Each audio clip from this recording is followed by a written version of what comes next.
today. Yes. His his mother-in-law had a bit of an accident actually 2 nights ago, Oh, okay. and she fell. Her shoulders just a mess. So they were whenever she came home uh, 2 nights ago, they told her it's just going to be in a sling. It was just dislocated or whatever. So that Okay. obviously was the ER doctor. But whenever her PCP looked at it today, or I'm sorry, yesterday, um, it's broken. And there's like 4 cracks in it. It's Oh, broken 4 geez. places. Yeah. So he very well still may be at the hospital, or just helping out over there, or whatever. So. Mhm. Um, So our obviously our thoughts and prayers go out to her, and hope everybody's okay. Yeah. Uh, did you happen to watch, just out of curiosity, because I've never it was very difficult, to be honest, and God knows I've tried, Lou. But did you happen to see a bigger shit show than you could have seen on Anderson Cooper last night? No, who was on Anderson last night? Wasn't a clip with the Vegas mayor, was it? That would be it. Yeah. Okay. I mean, we actually, my wife and I sat here and actually watched that entire interview, and you know us, Lou. It's very rare that both of us are just speechless. Normally I'm bitching about something and she's psychoanalyzing something, right? And we were both just absolutely stunned at the incredible amount of bullshit coming out of this woman's mouth. It was. I mean, it was impressive to listen to her, and to see everything, and hear what she was saying. It was unbelievable. Even Anderson Cooper couldn't believe what this shit she was saying. I don't know if you saw the clips, and you were able to see his reactions to things.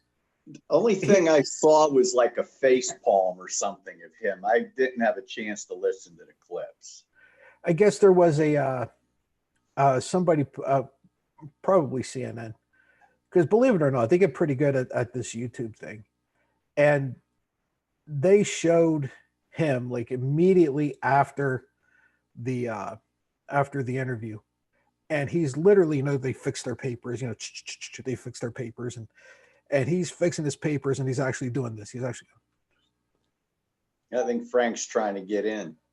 It was absolutely insane. I didn't see anybody yet. No one's so far. Our participants are just you and me, from what I can see. He's on Discord. He says, "Do you have to let me in?" And actually, I tried to get in yesterday for 15 minutes, and I couldn't get in for you to see me on your other podcast. It said you're in a meeting, and it wouldn't let me in. That is extremely. One of these days we may actually figure out how the hell to use this thing. But let me see what I can do here for him. I'm glad he's getting on. I just, some of the stuff yesterday, I did catch part of. I don't even know why I watched it. Only reason I was watching his Trump's presser yesterday is because I happened to walk in when Dr. Redfield was on, and you could tell Trump's trying to coerce him into taking back what he said, and he's sitting there saying, "Well, it wasn't a misquote," and they're back and forth. So wonder how long before he gets fired. And the other part I caught was that Dr. Bird that got canned. Yeah. He says, "I don't know the guy, never met him." and that doctor's of course now filing a whistleblower complaint because flat out he said, because he didn't go along with the hydroxychloroquine that Trump was touting. He says it doesn't work, and that was a bad thing to say. It was absolutely unbelievable how many.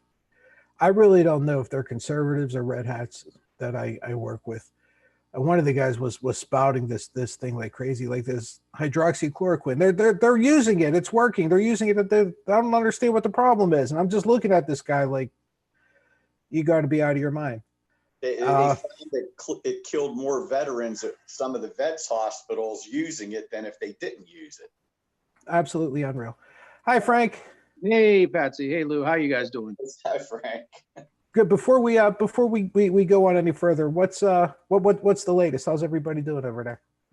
Everybody's doing good. Surgery was a little lengthier than they predicted today, but home safe and doing well. So that's good. Thank you for asking. Everybody okay? And everybody has good. food and everything else, right? I mean, Yeah. you know how we are, man. You got to eat. Definitely appreciate that. We just, Dante and I have been taking care of, we're holding it down here with the animals and keeping our own selves fed, and Nadine's down there taking care of mom. So yeah, she's in a lot of pain, but came through the surgery well. So appreciate that. Good. Like I told you yesterday, you need anything, all you got to do is yell. We are talking a bit about, Lou and I started talking a bit about that shit show of an interview that was on Anderson Cooper last night with the mayor of Las Vegas. Oh, wow. I don't know if you happen to catch that or not. I read about it. I didn't actually watch it.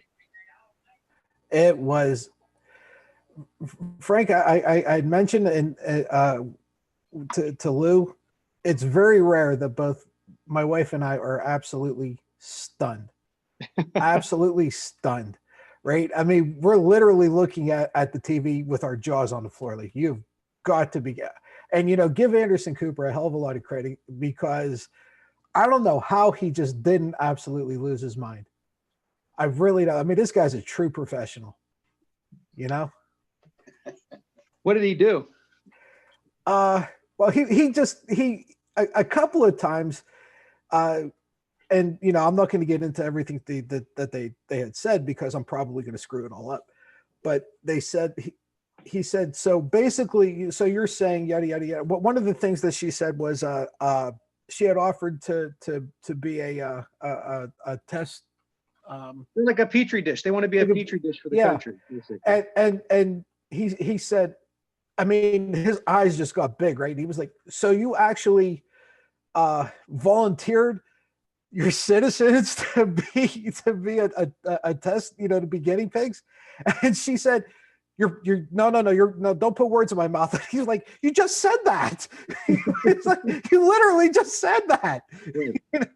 I mean, it was absolutely unbelievable. Here's the quote here. I was just looking. Don't put words in my mouth. I'm saying I tried to offer them as a control group, was told I could not. So she corrected him, because he said it in the present tense and she said it in the past tense. So he was wrong. Right. And yeah, a control group. It sounds so sterile, doesn't it? Thank you, Terrius Rocket, for the follow. Thank you very much. I'm sorry, Lou. Frank. Yeah, it's absolutely unbelievable. What? And that comes back to what Phyllis had stated like that last Friday, is Las Vegas has a poverty rate of 16.2%. And all those people, if they open the casinos and everything, they're all coming back to work. It would be a giant petri dish. The part that gets me, that nobody's asking people, and like I said, I really, really, really hate to critique or to bitch about the job that Anderson Cooper did, because like I said, I think the guy was absolutely fabulous. Considering it was obvious that he was just blown out of the water. But I don't understand why, whenever they're getting these people on TV, they're interviewing these people. That asshole from Georgia is the other one, right? Why? And they're all talking about putting people back to work, we got to get the economy going. We got to get people back to work. How come none of them are looking at them and saying, so basically you're choosing an economy over people's lives? How are you capable of doing that and going to sleep at night? That should be the first question. And not one of them is doing it, Lou. I haven't seen one yet. that should be the first question every night at the presser. This should be the first question to every governor in the South that wants to do it. I see Pat Toomey just said that Pennsylvania should open up a bunch of businesses immediately. Yeah. Yeah. I mean, look, I understand, you know, people are hurting financially, and this thing's I don't want to say killing people. That's absolutely rotten to say, but it's taking their finances. People are going to be, you know, their houses are going to be foreclosed on it, and everything else. But as much as as painful as that is, and as much as it is to as hard as it is to accept, it's still not death. You know, you're still not dying. You're still going to be able to navigate your way through this. It's maybe it sounds shallow or cold to say, but whenever the bottom line is, look, you're going to lose your house, you're going to lose your income, or you're going to lose your life. Yeah. It shouldn't be that hard of a choice to make. I also have a hard time believing. Listen, I'm not advocating people don't pay their mortgage. If you have a mortgage and you can make your mortgage payment. If you're paying rent and you can make your rent payment, make your rent payment. If you can work out a deal with them and you need to work out a deal with them. But I have a real tough time believing that courts, after this scenario that we're in right now, are going to grant foreclosures and evictions in September, October, November, and December of 2020. I personally, I know there are other people with different opinions. I get that, and I respect those opinions. I personally have a tough time with that. I've practiced in, and I've overseen attorneys who practice in housing court in Baltimore City and in Washington, D.C. And believe me, there are predatory landlords, and for every 2,000 cases that are heard in Washington, D.C., there's probably one tenant that has, you know, there might be 20 tenants that have an attorney for every 2,000 cases.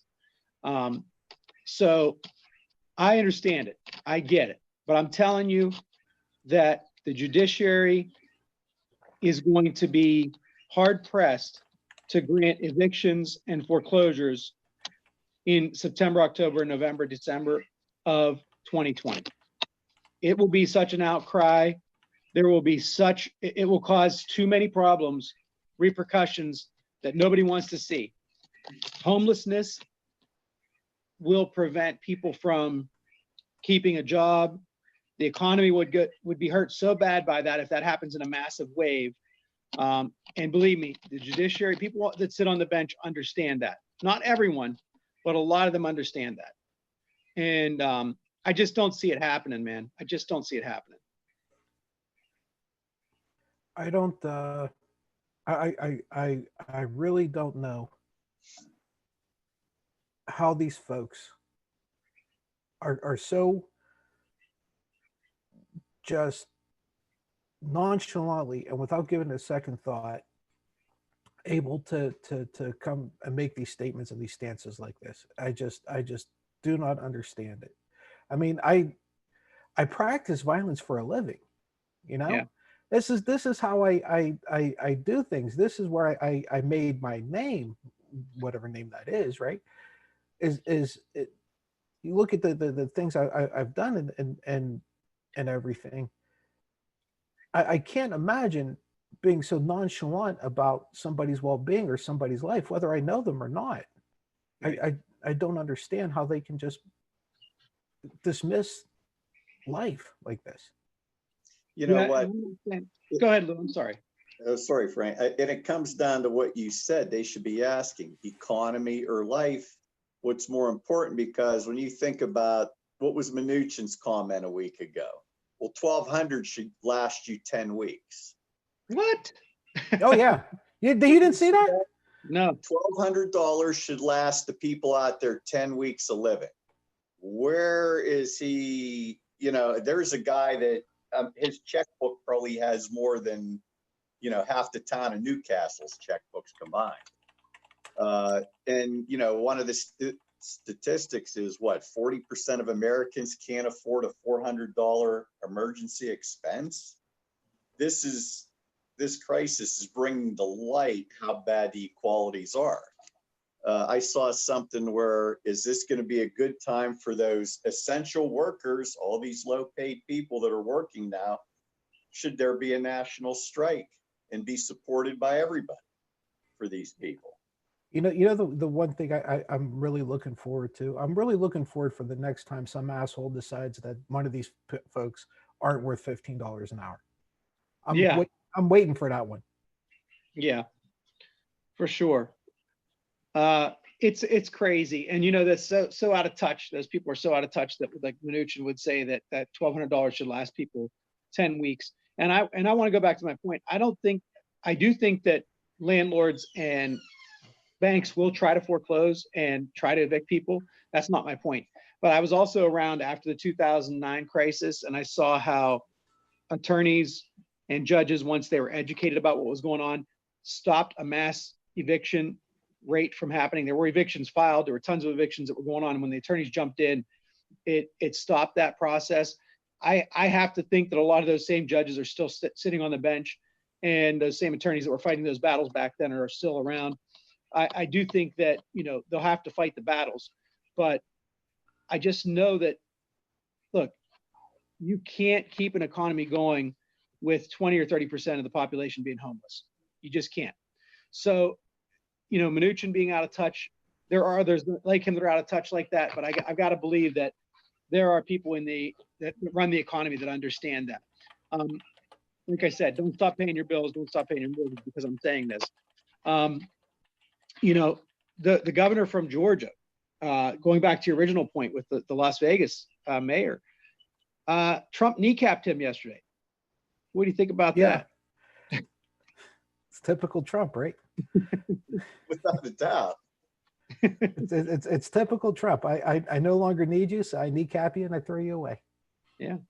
And yet these people still, crawl all over each other, fight each other in order to be the next in line. It's a cult. It's truly a cult. Well, I'm a little concerned. I'll just throw this out there. I've got to go to Georgia for work, essentially, in early May 6th. So I'll be taking every precaution I can. But of all places, I called there today to see if I didn't have to come down, and they're like, "Nope, it's still on. You got to come down." So. Oh, geez. Yep. We have absolutely canceled everything that we do pretty much for the year. Not our school, Frank. So, I still expect to get you on my floor again, but our organization, everything that we do is canceled for the year. So all of our seminars, all of our, you guys had, I know I talked to Frank about it. We're supposed to make a couple trips overseas. That's been canceled. Frank, my family was supposed to go to Italy this year because we were staying at your place actually. That's gone. Boy, good luck, dude. Be careful. However, they're saying, the PA saying, but that there's a half decent chance we could be starting to reopen everything by the 8th, if I'm not mistaken. I think he's going to do it county by county, and it's looking like most of the western counties already meet that yellow threshold. I don't know if you saw Governor Wolf's red, yellow, green go-ahead plan, but we're already most of the western counties are already qualified yellow right now. Oh yeah, most of the western counties are qualified yellow right now. Yeah, even including Allegheny. Beaver might be the only one that's not, because they have that. They have that. Most of theirs is concentrated in a nursing home. Yeah, I think 3/4 of their issue is in that one hotspot. Yeah, it's absolutely amazing that a place like Beaver County, which basically, just literally has that nursing home, and Allegheny County, which is a hub, is a international hub, has a better rating than this small little Beaver County. Or that's I'm not disputing it. I just find it a little ironic. because he was going by cases per 100,000. Which is probably Somehow smart. he broke it down. Which is probably So, smart. and most of the, like, I think Newcastle or Lawrence County today might have had one case, which means I think it's been every other day now. So it has to be, Well, it's on the downside. that would make sense since we have about 80,000, 85,000 in the county, Right. and we have one death. So, yeah, that ratio's, that makes sense.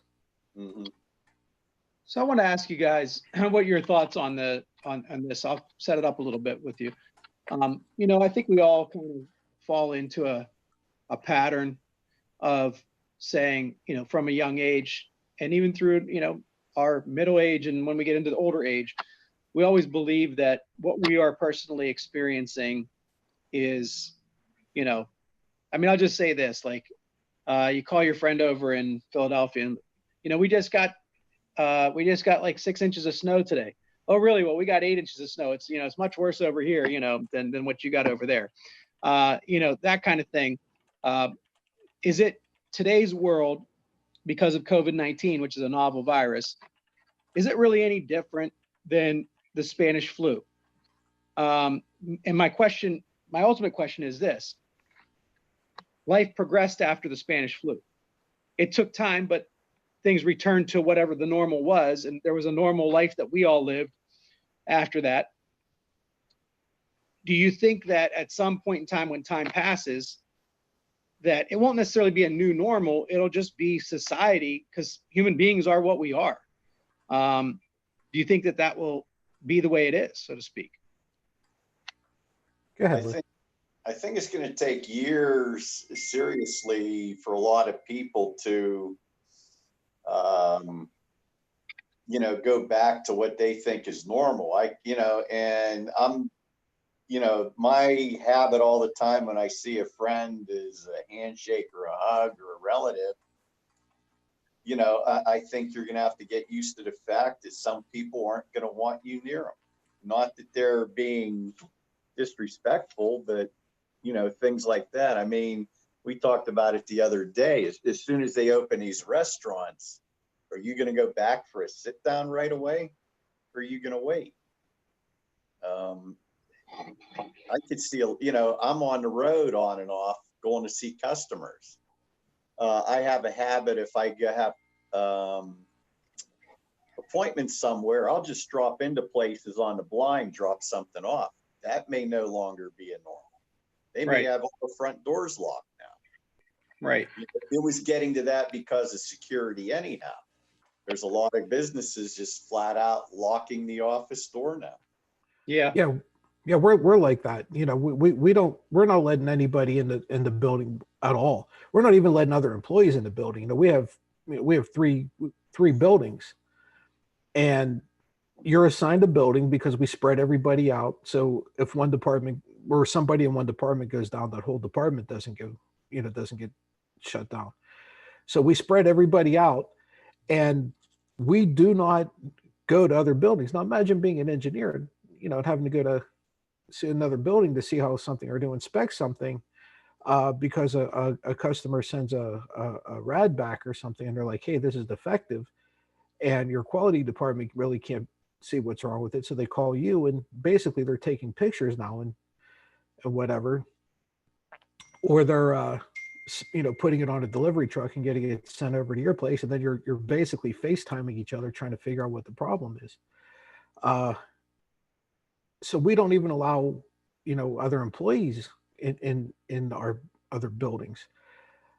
I wonder how much, and whenever we get deliveries, I should say, you know, we get R&L or, yeah, you know, Lou, all the old delivery places that we had back in the day. The same carriers are coming to my place now.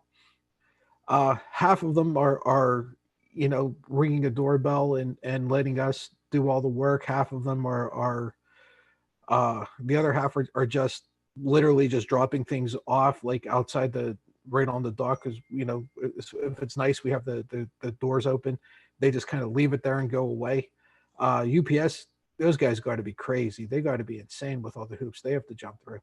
So I wonder how much of that is going to change. You know, walk-ups whenever we have people, you know, like you would, Lou, like you would just drop in someplace to say hi and just kind of touch base because you haven't talked to anybody in a while. Um, I really doubt we're going to let those guys in the door for quite some time. I Yeah, could see that be a while. I think cultural, societal norms and business norms, business culture norms will change. And I think those will be kind of ingrained. I agree with you guys that that was heading that way to some extent before this. Um, because if I were to go somewhere to um, inspect a site or go to ask questions of somebody informally, it was kind of a 50-50 thing of whether I was going to be able to walk in the door without being buzzed in the door, you know, no matter what the business is. So I think that is going to continue to trend that way. Even more so, it might not be 50-50, it might be, you know, 80-20 or 90-10 after this is all over with. I think societal norms and cultural norms, if you look at the Asian culture throughout the Asian countries, a lot of it was, you know, no handshakes, no physical contact. There were bows and there was, you know, greetings that were non-physical in a lot of places. I'm not saying every country was like that, but in a lot of places there. And you wonder why that culturally took root. I'm not going to pretend to know, but you could see that something like that could take hold here, where people want to show a sign of respect to one another, but not necessarily with the physical contact, the greeting that we've been accustomed to in our culture. But I think on a bigger scale, I mean, not on a bigger scale, but in the scale of business. And I always kind of said this before when we went through the 2008 and 2009 crisis.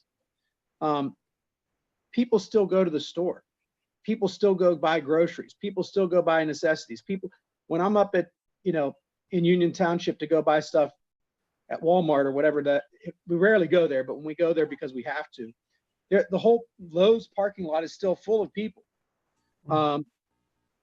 People are still going to buy things. Commerce is going to continue to happen. So I don't think that the impact will be as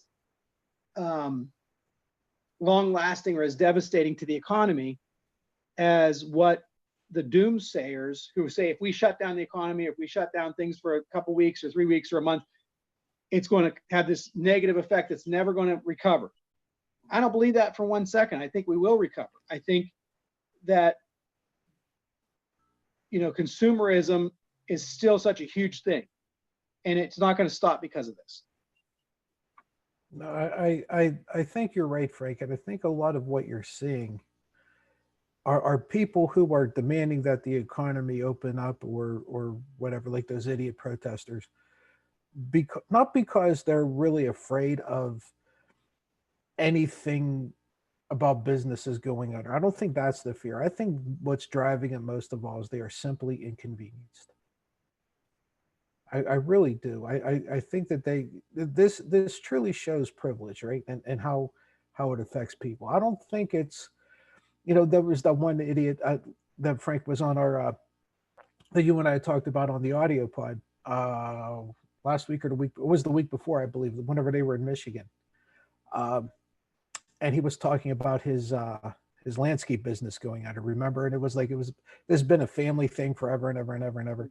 Well, fucker, you know, I have people outside as early as recently as yesterday. You know, my lawn service was here. Yeah. You know, so and Michigan's following the same rules as far as I know as Pennsylvania and everybody else in that 6-state clique. This isn't about your business. This not for that clown, and for everybody who was protesting a week ago or yesterday or a few days back. Well, your business either died a long time ago because of this, or it's still hanging on, and God bless you. But again, it's a business, right? It can die. It's allowed to. There's nothing wrong with it. Lou and I work for somebody who killed off businesses like he was Hitler killing off Jews. Am I right, Lou? Oh. And he made that money just because of venture capitalism, and it made you sick. Yeah, it did. And you know what, when Trump come along, I'm like, this was our guy. And if you could believe it, Trump made this guy look good. Yeah, actually, you're right. Yeah, he did, because this guy was a total piece of garbage. But he had no problem. Dude, I might as well tell him. Frank, do you remember Airway Luggage back in the day? Yep. Yeah, well, this guy owned that. Okay. Okay. One day we'll tell you that story. I had a few workers' comp clients come out of that place. Yeah, I'm not surprised. Surprise you, yeah. I would not be surprised. So what we tell you won't be a total shock to you. No. But you know, you got people, and there was a whole ton of people who worked for them, and you know, there was a whole lot of that he employed a boatload of people. He didn't have a problem. They're just killing it. These guys it's an attitude thing with these people. I know, you know, the folks I work for will do everything they can to keep the place open, but whenever it becomes too much of a burden, they're just killing it. And they'll go on and do something else. So this guy that was this landscaper who was giving everybody that big song and dance, that's bullshit. He's just inconvenienced. That's all. Yeah, I think he walked away from Airway with 40 million, and the way you know, they do their bookkeeping, they go under bankrupt, he gets the money, and he doesn't give a shit about anybody else. Nope. I'd like to know how much money he took out of our place, even though it wasn't worth what that was. Oh God. And you know what? There was no reason to. I mean, we were actually on the up. You know, we were actually going up instead of tanking. And he was, well, he has his extracurriculars caught up to him, but you know, yeah. What can I say, Frank? It was one of those things you'd have been proud, because what happened was his spouse his spouse had a better attorney than he did. I mean, that's all there was to it. You know who else he took down because we didn't give him credit for that either, was Fisher Bigwill. Yeah, remember Fisher Bigwill? That was his in-laws. That was his in-laws, yeah. Yeah. Frank, yeah, it's unbelievable. So these guys don't care. They don't give a shit about the business. They care about the income. They care about, and he still had his income. This clown, this protesting asshole, still had his income. Yeah. He just didn't want to be inconvenienced. That's all. No, not at all. And that's what it comes down to. A lot of them don't want to be inconvenienced, and also they're using it as a convenient rallying cry against certain states and against, you know, in swing states. Because let's face it, even though we talked about this the other day about Mike DeWine being a Republican, and that we see his stance being a good stance for the citizens of Ohio. And we were a little bit surprised that there were protests in Ohio, because when we first said there was a female governor in Michigan, that it was a Democrat, and that's why she was being attacked. But the other thing that's something we haven't really talked about, at least when I've been on the air, is these are swing states. Ohio is a swing state. So each state that is targeted with these protests, and let's face it, the people protesting are a very small fraction of the people that are in each of these states. It does probably not even approximate the 10 to 12% that we talked about the other day, the people that are coming out to protest, not even close. But they are phasing these protests into swing states. Ohio, Michigan, to a smaller extent, Minnesota, because it's not as big of a swing state. Wisconsin, Pennsylvania. Of course, those are states they want to have a big rallying cry around. Oh, sure. They're doing everything they can, because they're trying very, very hard to push this thing back to the right, you know, because of how small the margin was the last time Trump won. Yep. And we talked about whether I didn't see any protests in Maryland. I haven't looked too hard, but Maryland's not a swing state. Maryland is going to be solidly a blue state. Even though they have a Republican governor, they will not vote for Trump. It won't even be close. And even if, it's not necessarily an electoral college swing state in the sense of one party needing it more than the other. So What do you think about Texas? Is it turned this time? not yet. I don't believe it will. I Too think it's early? getting closer. Too early yet? Too early. Or too soon, I should say. Too soon? Yeah. Yeah, I think so too. What about Nevada? Nevada's going to go back blue this time, I think. Yeah, I think them and Colorado have a really good shot at being blue. Yeah, I think Colorado has a better shot than Nevada does. But I think you're right. Arizona may go this time into presidential. That'd be a statement. You got to remember Nevada has a lot of California transplants too. Yeah, they do. Pennsylvania will probably go back blue, I would think. I would say Michigan is too. Yeah, I would say Michigan is too. Ohio, I don't think Ohio will.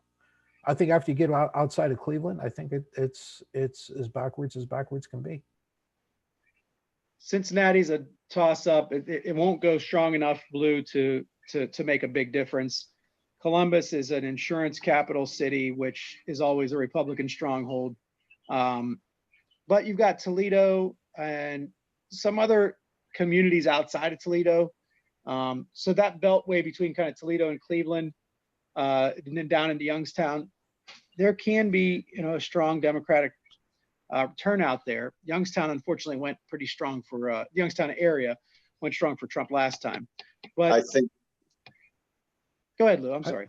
I think Youngstown's going to swing back a number of points simply on Lordstown. Yep. Oh, I certainly hope so. Because that war in Youngstown, they lost a lot of jobs. Yep. Well, then I was until you mentioned Lordstown, I was absolutely convinced that Youngstown was going to stay red. Now that you bring that up, you probably changed my mind. Yeah, but there's a lot of rural voters. There's a lot of people that show up and vote in Ohio in small counties. It's a question of whether Cleveland voters get disenfranchised. They were disenfranchised last time in 2016. I don't think they will be this time, but so I think you've got this like kind of number 7 that goes through Ohio. It's like Toledo, Cleveland, down to Youngstown, Niles, Warren, and then down into Dayton and Cincinnati. And Cincinnati can break 60-40 one way or the other, depending on the election cycle.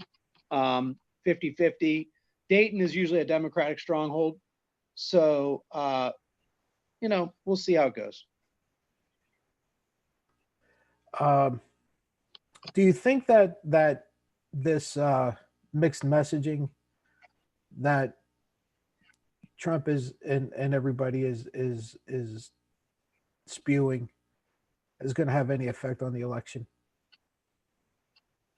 as far as the virus is concerned, as far as COVID-19 is concerned, and how he's trying to paint this thing as one way, and all of his doctors and professionals are painting it another way? Do you think people are just going to look at it and say, you know what, I just can't trust this fucking guy? I think it's getting more and more that way. I think a lot of those people that voted for him, and that includes a lot of the Youngstown, Warren area we were talking about, say, let's give this guy a shot. Well, they've given him the shot. Lordstown's gone. All those service jobs for Lordstown are gone. So you probably had a net loss up there of decent production jobs of what? Upwards of 10,000?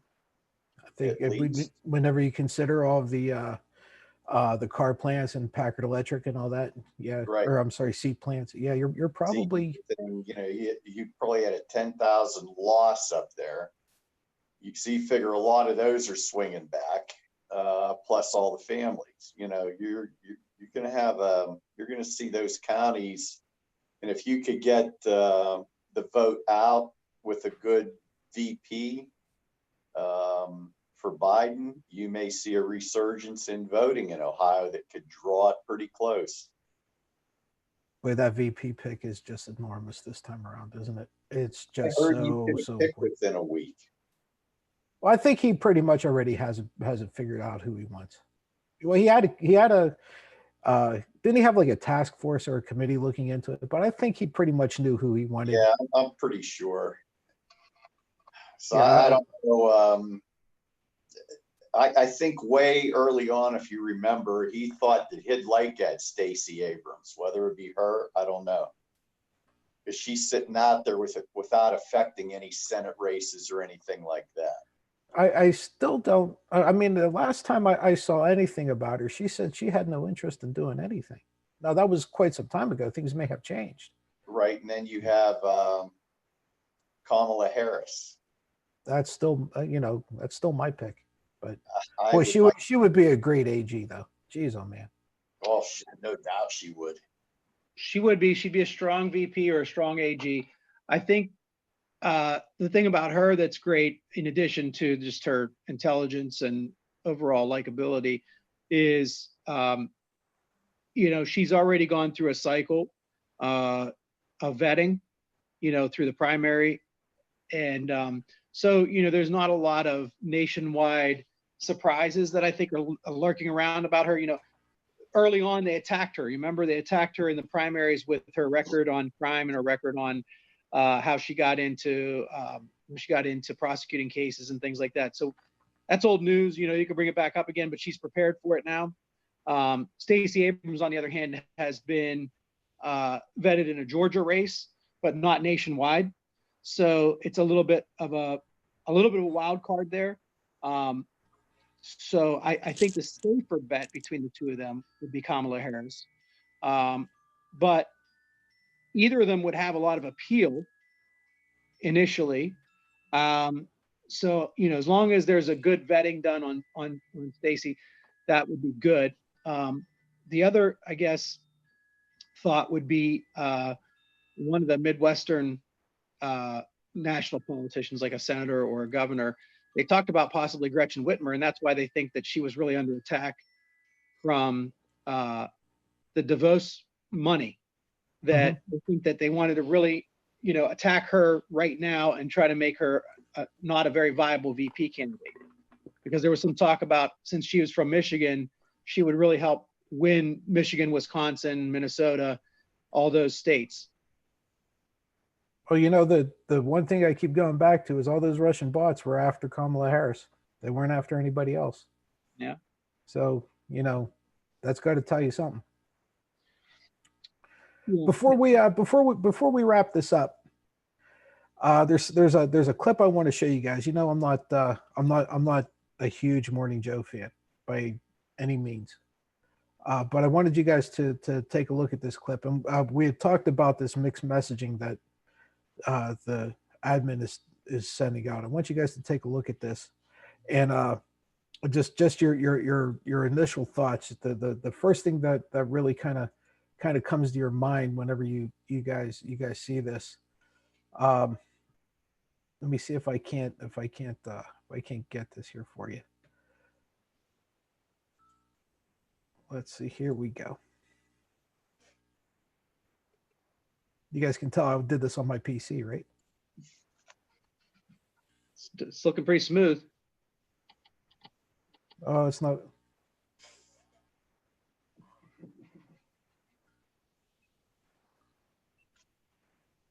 Yeah, I see the headline, the scroll or the tag there.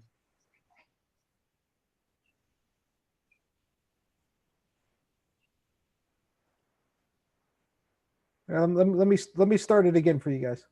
See if this helps. If it gets any better.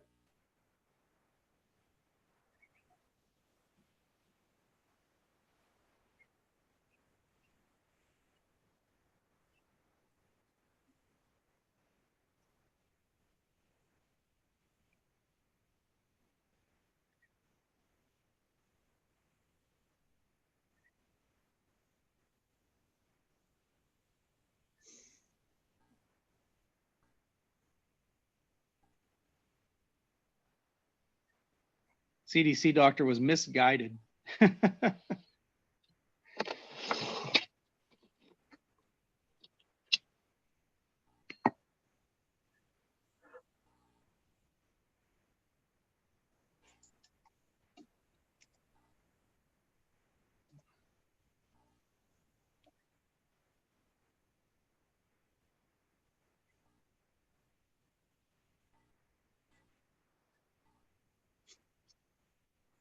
So I don't know if you guys could have heard it better than you could have seen it, but were you able to hear it? No. No, No. no. Oh, that's terrible. I wish I could have done more with that. Oh well, at least now we know. Basically, everything he said yesterday, first he said I forgot the doctor's name was misquoted in the newspaper. I think it was the Times or the Washington Post, and then the doctor gets at the podium and says, "No, I was quoted accurately." And then he at the end of it, he was talking about this thing may go away, we may never see it again. If it does come up, it's going to be small in the fall, or it may not be here at all. And then Fauci gets on and says, "I'm completely convinced it's coming back in the fall." And Trump's standing right next to him, So I apologize that the video didn't work out, but anyhow, I was real curious to see what your thoughts are about this and how it's going to play out. Because if we keep this thing going like this, people are going to die. Frank, we'll start with you because I know you got to get moving. I mean, I think that, it's just another one of those examples that he can't help himself. Even if he's crazy like a fox at times, and sometimes it works out for him. The problem with this one is people can't trust him in a situation of national crisis, and these are going to be too visceral for people to forget. We're just a few short months away from an election at this point. We're almost to May, so we're 5-6 months away. I think it's problematic for him, the mixed messages. Even his fans, his ardent supporters will never turn against him. I think we're all in agreement with that. But the independent folks, the folks who were maybe Obama voters once or twice and then voted for Trump, those folks are probably going to turn on him with this stuff. So thank you for letting me answer that first. And guys, it's been a pleasure as always. I hate to bug out on you, but thank you. All right, Frank, take care. Yeah, take care of everybody. We'll see you tomorrow. Okay, see you then. Yeah, Lou, I really think that the way he's just kind of stumbling his way through this, and just, let's face it, just being totally dishonest, just fucking lying, straight out lying about things. And we had said for how many weeks now, everybody's watching now. Don't have a choice. You have to watch because you have nothing else to do. That, this is going to bite him in the ass. Yeah, I think him insisting on going on every night is actually hurting him more than it helps.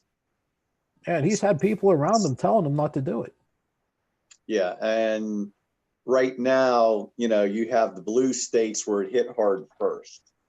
And them reopening, what is their consortium of 5 southern states that may go all at the same time? Yeah. That could be trouble.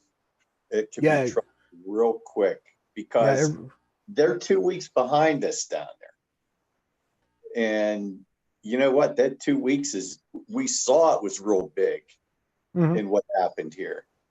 If it would have been, that information would have been there 2 weeks sooner, 90% less people would have died in those 2 weeks. It's amazing, isn't it? It's absolutely amazing. The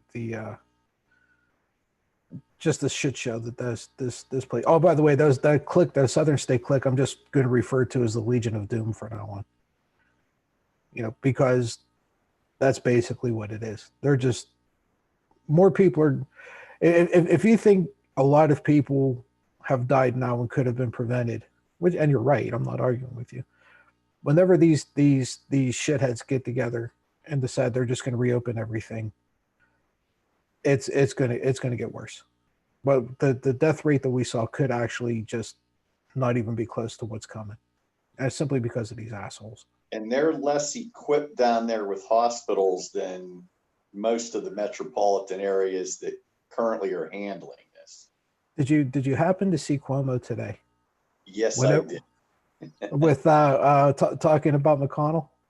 Yeah, I saw the clip and I played it twice just to smile.